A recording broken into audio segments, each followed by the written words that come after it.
तो hello everyone, welcome to my mini blog. तो कैसे हो आप सभी लोग। तो देख सकते हैं गाइस, हमारे पास आज आम है। तो अभी हम लोग आम खाएंगे, ऐसे नहीं खाएंगे गाइस, धो के खाएंगे। वो आम बहुत ज्यादा खट्टा था गाइस। और अब ये दूसरा आम ले लिया। और कितनी तेज धूप पड़ रही है, कितनी धूप पड़ रही है आप लोग देख सकते हो गाइस। और अभी जाके लाइट आया गाइस, 8 घंटे बाद जाके लाइट आया है। और अभी हम लोग जाएंगे नहाने के लिए।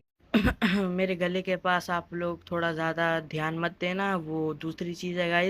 तो हम लोग अब नहाए के आ चुके हैं, बाहर कुछ खाने के लिए जा रहे हैं गाइस। और अभी मिलते हैं आप लोगों को इसकी दुकान के पास। देख सकते हैं गाइस, ये एक भैया की दुकान है जो हमारे सब्सक्राइबर ही हैं गाइस। बहुत ज़्यादा शर्मीले है भाई। हम खाए वड़ा पाव खाते खाते देख सकते हैं कितना शर्मीले हैं वो। और हम लोगों ने ले लिए ये। और आते आते रात हो गई थी गाइस। तो कैसे भी करके हम लोग घर पे पहुंच चुके हैं। और अब 10 के सब्सक्राइबर करा देना गाइस, बहुत ज़्यादा गर्मी हो रही है। तब तक लाइक एंड सब्सक्राइब कर देना। 10 के सब्सक्राइबर जल्दी से हिट करना है। चलो बाय।